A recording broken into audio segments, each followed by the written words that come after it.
1921 മലബാർ കലാപം അല്ലെ മാപ്പിള ലഹള അതിനുശേഷം നടന്ന ഏറ്റവും വലിയൊരു കൂട്ടക്കൊല എന്ന് പറയുന്നത് 2003 മെയ് 2-ാം തീയതി കോഴിക്കോട് ജില്ലയിലെ മാറാട് കടപ്പുറത്താണെന്നാണ്.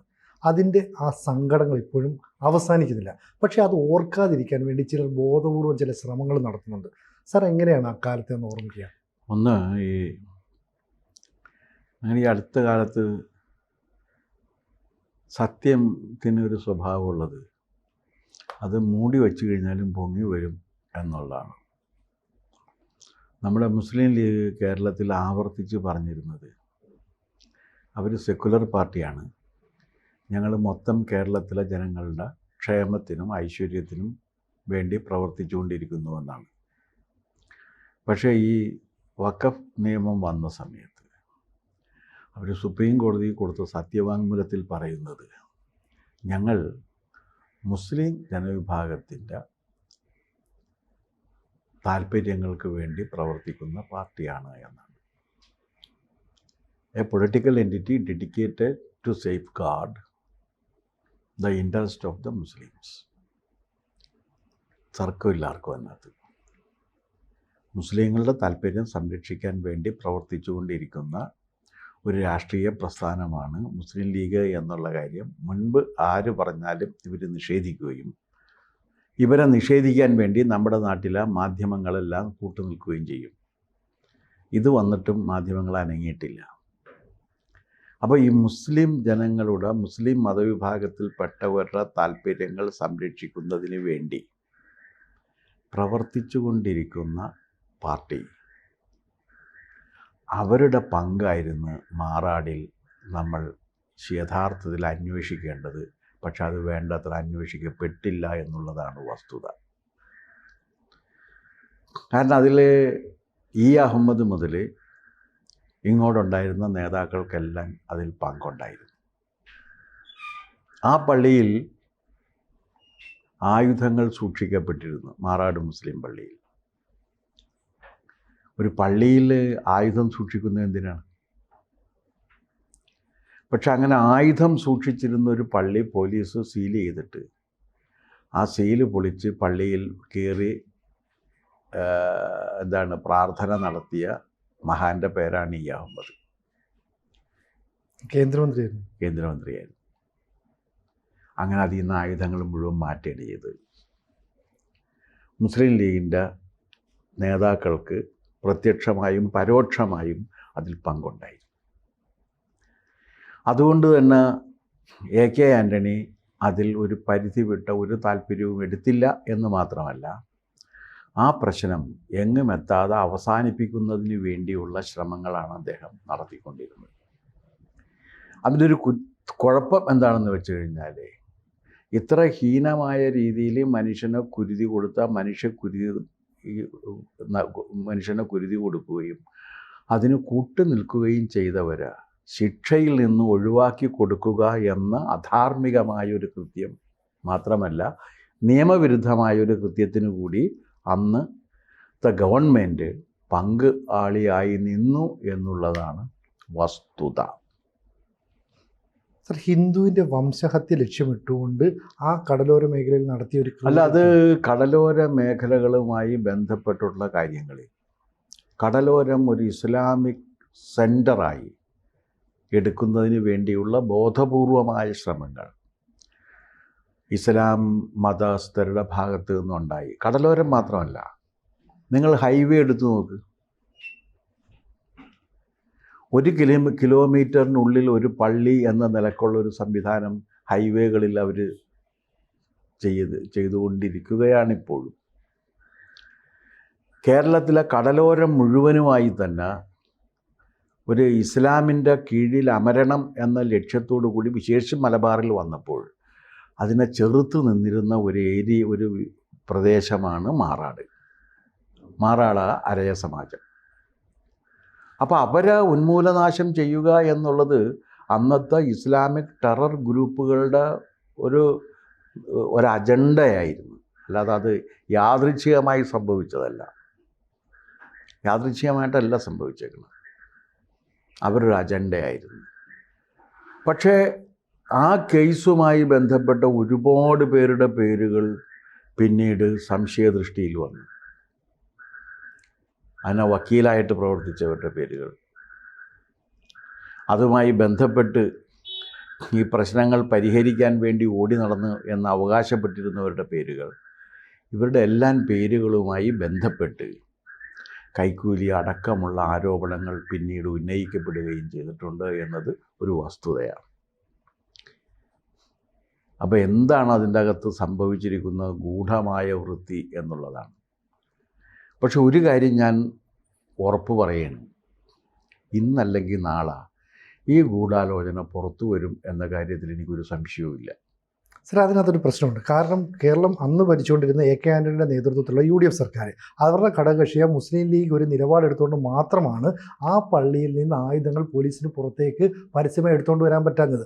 ആ പള്ളി അന്ന് പൊതിഞ്ഞു പിടിച്ചത് ഒരു കൂട്ടം മുസ്ലിം സ്ത്രീകളായിരുന്നു. പിന്നീട് അവർക്ക് അവിടെ താമസിക്കാൻ പോലും കഴിയാത്ത സാഹചര്യം വന്നപ്പോൾ അന്നത്തെ ഹിന്ദു ഐക്യവേദിയുടെ നേതാവ് കുമ്മനം രാജശേഖരൻ ഉൾപ്പെടെയുള്ളവർ അവിടെ എത്തുകയും പിന്നീട് അങ്ങനെയൊക്കെയാണ് ഈ പ്രശ്നം സോൾവ് ചെയ്യുന്നത് കേട്ടിട്ടുണ്ട്. ഇനി അടുത്തത് അതേ കോൺഗ്രസും പിന്നെ മുസ്ലിം ലീഗും നിൽക്കുന്നു. ഇപ്പോഴാണെങ്കിൽ CPM ഉൾപ്പെടെയുള്ള ഇടത് പാർട്ടികളും ഇത്തരത്തിലുള്ള ഈ മുസ്ലിം സംരക്ഷകരായിട്ട് നിൽക്കുന്നു. അങ്ങനെയുള്ള ഒരു സാഹചര്യത്തിൽ ഇനി ഏത് കാലത്ത് ഈ സത്യങ്ങൾ പുറത്തു വരും? അല്ല, ഈ സത്യം പുറത്തു വരുന്നത് നിങ്ങൾ പറഞ്ഞ ഈ LDFൻ്റെയും UDFൻ്റെയും രാഷ്ട്രീയ പാർട്ടികൾ വെച്ചിട്ടോ അതുമല്ലെങ്കിൽ നിങ്ങൾ പരാമർശ സംഘടനകളുടെ നേതാക്കളുടെ ശ്രമഫലമായിട്ടോ ഒന്നും ആയിരിക്കില്ല. സത്യം പലപ്പോഴും പുറത്തു വരുന്നത് സത്യത്തിൻ്റെ ശക്തി കൊണ്ട് മാത്രമാണ്. സാറേ, 2 പതിറ്റാണ്ട് കഴിഞ്ഞു. 2 പതിറ്റാണ്ട് ഒരു ചരിത്രത്തിലൊരു ദീർഘമായ കാലമല്ല.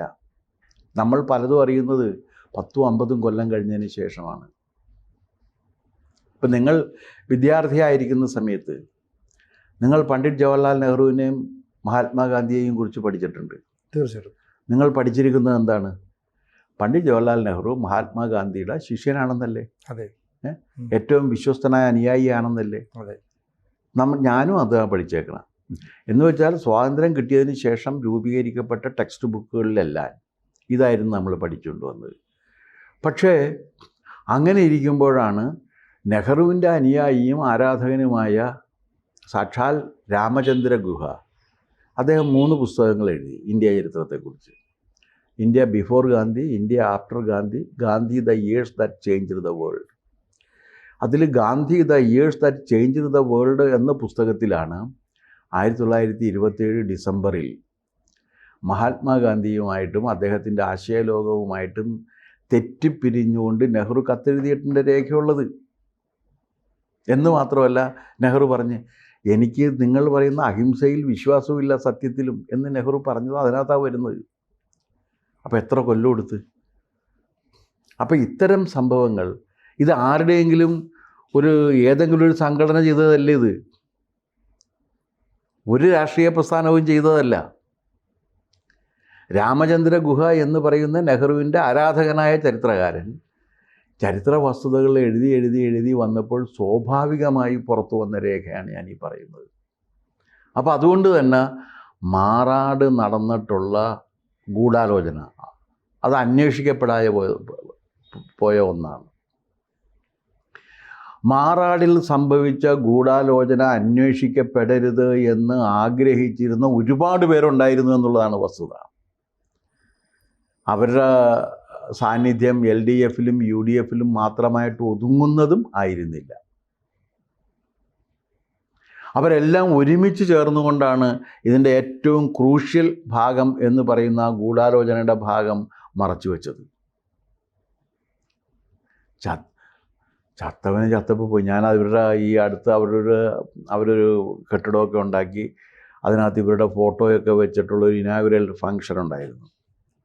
ആ ഇനാഗുറൽ ഫംഗ്ഷന് പങ്കെടുത്ത 2 പേര്, ഒന്ന് ഞാനും പിന്നെ ഒന്ന് ജോയി മാത്യുവുമാണ്, നടൻ ജോയി മാത്യു. അപ്പോഴാണ് ഞാൻ അറിയുന്നത് ജോയി മാത്യു ഇവരുടെ ഒരു വിശ്വസ്തനാണ്. ജോയി മാത്യുവിന് പിന്നെ വേറൊരു കാര്യമുണ്ടല്ലോ, ജോയി മാത്യുവിൻ്റെ തീരുമാനങ്ങളാണുള്ളത്, അല്ലാതെ വേറെ ആരുടെയും തീരുമാനങ്ങളല്ല. അപ്പോൾ അവിടെ വെച്ചാണ് ജോയി മാത്യു എൻ്റെ അടുത്ത് പറഞ്ഞത്. ഞാനിങ്ങനെ ജോയി മാത്യു അന്ന് ഇപ്പം 3 കൊല്ലം കഴിഞ്ഞിട്ടുണ്ടാണ്. കാരണം ഈ റൈറ്റേഴ്സ് യൂണിയൻ ഉണ്ടല്ല, സിനിമാക്കാരൻ, അതിൻ്റെ പ്രസിഡന്റ് സ്ഥാനത്തേക്ക് ബാലചന്ദ്രനെതിരെ മത്സരിക്കുന്നുണ്ട് എന്ന് പറഞ്ഞ് അപ്പം ഞാൻ പറഞ്ഞു എന്നാൽ പിന്നെ ഇവൻ മത്സരിക്കുന്നു എന്ന് എൻ്റെ അടുത്ത് പറഞ്ഞപ്പോൾ ഞാൻ പറഞ്ഞു ഞാനെന്നാൽ ബാലേന്ദ്രനോട് നിനക്ക് വോട്ട് ചെയ്യാൻ പറയാം. അയ്യോ അത് വേണ്ട, അവനാണ് എൻ്റെ എതിരാളി എന്ന്. അപ്പോൾ അന്ന് അവിടെ പോയ സമയത്ത് ഞാൻ കൂടുതൽ കാര്യങ്ങൾ വിശദമായിട്ട് അന്വേഷിച്ചിരുന്നു. അതിൽ പങ്കെടുത്തവരും കണ്ടു നിന്നവരും കേട്ടു നിന്നവരും അതിൽ ജീവിതം നഷ്ടപ്പെട്ടു പോയവരും ജയിലിൽ കിടക്കുന്നവരും ഒക്കെ ആയിട്ടുള്ള മനുഷ്യരുണ്ട്. അവരിൽ നിന്നെല്ലാം ഞാൻ അന്ന് കാര്യങ്ങൾ ചോദിച്ചറിഞ്ഞിരുന്നു. ആ ചോദിച്ചറിഞ്ഞിരുന്ന കാര്യങ്ങൾ പലതും സുഖകരമായ കാര്യങ്ങളായിരുന്നില്ല എന്ന് മാത്രം ഞാനിപ്പോൾ പറയട്ടെ. എന്തെങ്കിലും ആത്മകഥ എഴുതുകയാണെങ്കിൽ ആത്മകഥയിൽ ആ ഭാഗങ്ങളൊക്കെ ഉൾപ്പെടുത്താം എന്ന നിലയ്ക്ക് ഞാൻ മാറ്റിവെച്ചിട്ടുള്ളതാണത്. സാറേ, ഈ സംഭവം ഉണ്ടായ 2 വർഷത്തിന് ശേഷം ഞാൻ അവിടെ മാധ്യമപ്രവർത്തകനായിട്ട് എത്തുന്നുണ്ട്. ഞാനൊരു 10 വർഷത്തോളം അവിടെ തന്നെയായിരുന്നു, കോഴിക്കോട്ടുണ്ടായിരുന്നു. അപ്പോൾ എനിക്ക് അവിടുത്തെ കഥകളെക്കുറിച്ച് കൃത്യമായിട്ട് അറിയാം. സംഭവത്തിൽ ഈ കഷ്ടിച്ച് രക്ഷപ്പെട്ടവരെ അറിയാം, വെട്ടുകൊണ്ടവരെ അറിയാം, അവർ പറഞ്ഞ സാധനങ്ങൾ അറിയാം. പക്ഷെ ഞാനും അത് തുറന്നു പറയുന്നില്ല. അപ്പോൾ ഞാൻ ഉൾപ്പെടെ സാർ ഉൾപ്പെടെ പലരും തുറന്നു പറയാത്ത ഒരു സത്യം ഏതെങ്കിലും കാലത്ത് പുറത്തു വരുമെന്ന് പറയുന്നത് തന്നെ ഒരു മണ്ടല്ല. അങ്ങനെയല്ല, നമ്മൾ തുറന്നു പറയാത്തൊരു ഞാനിത് തുറന്നു പറയില്ല എന്നല്ല പറഞ്ഞത്. ഞാൻ എൻ്റെ ആത്മകഥയിൽ എഴുതാൻ വേണ്ടി മാറ്റിവെച്ചേക്കണമെന്നാണ് പറഞ്ഞത്. ഞാൻ തുറന്നു പറയില്ല എന്ന് പറഞ്ഞിട്ടേ ഇല്ല. അതിൽ ആരൊക്കെ പങ്കാളികളായിരുന്നു എന്നുള്ള കാര്യം സിനിജിക്ക് അറിയാമല്ലോ. വ്യക്തമായ ധാരണ സാർ. ഞാൻ അവിടെ ചെല്ലുമ്പോൾ ആ സ്ഥലത്തേക്ക് പോകണമെങ്കിൽ പേരെഴുതി ഒപ്പിട്ട് കൊടുക്കണം പോലീസിന് മുമ്പിൽ. അല്ല, ഇനി വേറൊരു കാര്യം, ഈ LDFും UDFിലും പെടാത്തവരും ഉണ്ടായിരുന്നല്ലോ അതിനകത്ത്. തീർച്ചയായിട്ടും അവരുടെ പേരൂരും സിനിജിക്ക് അറിയാമല്ലോ, എനിക്കും അറിയാം. സാറേ, ഹൂ കൺട്രോൾസ് ദ സീ? അവരായിരിക്കും എർത്ത് ഭരിക്കുന്നത് അല്ലേ? അവരായിരിക്കും എന്നും ഇത് തന്നെയല്ലേ ഈ മാറാട്ട് നടന്നതും? അല്ലല്ല, മാറാട് നടന്നതിന് വേറൊരു കാര്യമുണ്ട്. കാരണം കേരളം ഒരു സ്വതന്ത്ര റിപ്പബ്ലിക്, ഇസ്ലാമിക് റിപ്പബ്ലിക്കാക്കി മാറ്റണം എന്നുള്ളത് 2047 വരുമ്പോൾ കേരളം ഒരു സ്വതന്ത്ര ഇസ്ലാമിക് റിപ്പബ്ലിക്കാക്കി മാറ്റണം എന്നുള്ളത് ഇസ്ലാമിക് തീവ്രവാദികളുടെ, ജിഹാദികളുടെ, ഇസ്ലാമിക് ദാറുൽ ഇസ്ലാമിന് വേണ്ടി പ്രവർത്തിക്കുന്നവരുടെ ഒരു ഓപ്പൺ അജണ്ടയായിരുന്നു. അതിനുവേണ്ടി ഒരുപാട് പണവും കേരളത്തിലേക്ക് ഒഴുകിയിട്ടുണ്ട്. അതിൻ്റെ ഭാഗമായിട്ടാണ് ക്രൂഷ്യലായിട്ടുള്ള കടലോര മേഖലകളിൽ ആധിപത്യം ഉറപ്പിക്കാൻ വേണ്ടി ശ്രമിച്ചതും മറ്റേ പറയുന്ന കാശിന് ഭൂമി വാങ്ങിയിരുന്നു. ഓർമ്മയുണ്ടല്ലോ? അതെ, പറയുന്ന കാശിന്. നിങ്ങൾക്ക് സങ്കല്പിക്കാൻ കഴിയാത്ത പൈസ കൊടുത്ത് ഭൂമി വാങ്ങി കടലോരം ഇവർ കൈവശപ്പെടുത്തുന്നതിന് വേണ്ടി മുസ്ലിം സംഘടനകൾ പരിശ്രമിച്ചു എന്നുള്ള വസ്തുതയല്ലേ? ഇവിടെ പറയാതിരിക്കുന്നതല്ലേ അത്? നേരത്തെ പറഞ്ഞ രീതിയിൽ അത് പറഞ്ഞു കഴിഞ്ഞാൽ എന്താണ് പറയുന്നത്? മതസൗഹാർദ്ദം തകർന്നു പോകും. അതെങ്ങനെയാണ്? ഈ പുണ്ണിൽ കൊണ്ട് സെൻറ്റ് തേച്ചിട്ട് പുണ്ണിന് ദുർഗന്ധമില്ല എന്ന് പറയുന്നത് പോലെയാണത്. ഇത് പറഞ്ഞാൽ മതസൗഹാർദ്ദം തകർന്നു പോകും എന്നുണ്ടെങ്കിൽ ആ മതസൗഹാർദ്ദം എപ്പോൾ വേണമെങ്കിലും തകർന്നു പോകാവുന്നതാണ്. എന്തെങ്കിലും ഒരു കാലത്ത്, എന്തെങ്കിലും ഒന്നല്ല, ആരെങ്കിലും എന്തെങ്കിലുമൊക്കെ സത്യം പുറത്തു വരില്ലേ? ഇപ്പോൾ സിനിജി അക്കാലത്ത് അവിടെ റിപ്പോർട്ടർ, എനിക്ക് അല്ലാതെയും ഒരുപാട് വിവരങ്ങൾ ഈ സംബന്ധിച്ച് അറിയാം. കാരണം സർക്കാർ ഉദ്യോഗസ്ഥന്മാരുടെ തലത്തിൽ നിന്ന് എനിക്കറിയാൻ കാര്യങ്ങൾ. സർക്കാർ ഉദ്യോഗസ്ഥന്മാർ അവിടെ പോയി പ്രവർത്തിച്ചിരുന്നവരുണ്ട്. അവർ എന്താണ് പറഞ്ഞത് എന്നുള്ള കാര്യം എനിക്കറിയാം. മാത്രവുമല്ല, അക്കാലത്തെ UDF നേതാക്കൾ ഇതിനെക്കുറിച്ച് ഉപശാലകളിൽ പറഞ്ഞിരുന്ന കാര്യങ്ങളും എനിക്കറിയാം. ആരൊക്കെ എങ്ങനെയൊക്കെയായിരുന്നു, ആർക്കൊക്കെ എത്രയൊക്കെ രൂപ വെച്ച് കൊടുത്തിട്ടുണ്ട്, ആരൊക്കെ അതിൽ നിന്ന് പണം കൈപ്പറ്റിയിട്ടുണ്ട്, ഇതിൻ്റെയൊക്കെ രേഖകളും വിവരങ്ങളും ഒക്കെ ഉണ്ട്. അപ്പോൾ അത് ആത്മകഥ എഴുതുമ്പോൾ എഴുതാം എന്ന് കരുതി ഞാൻ മാറ്റിവെച്ചിട്ടുള്ള കാര്യമാണ്. അതുകൊണ്ടാണ് ഞാനിപ്പോൾ പറയാത്തത്. അപ്പോൾ എന്തായാലും മാറാട്ടെ കനൽ മൂടിക്കിടക്കുന്ന സത്യങ്ങൾ ഒരു ദിവസം പുറത്തേക്ക് വരും. അന്ന് സാറിൻ്റെ ആ പുസ്തകത്തിന് വലിയ പ്രചാരവും വിലയും ഉണ്ടാകും. കൂടുതൽ വാർത്തകളും വിശേഷങ്ങളും നിങ്ങളിലേക്ക് എത്താൻ ABC മലയാളം സബ്സ്ക്രൈബ് ചെയ്യുക, ബെൽ ബട്ടണും അമർത്തുക.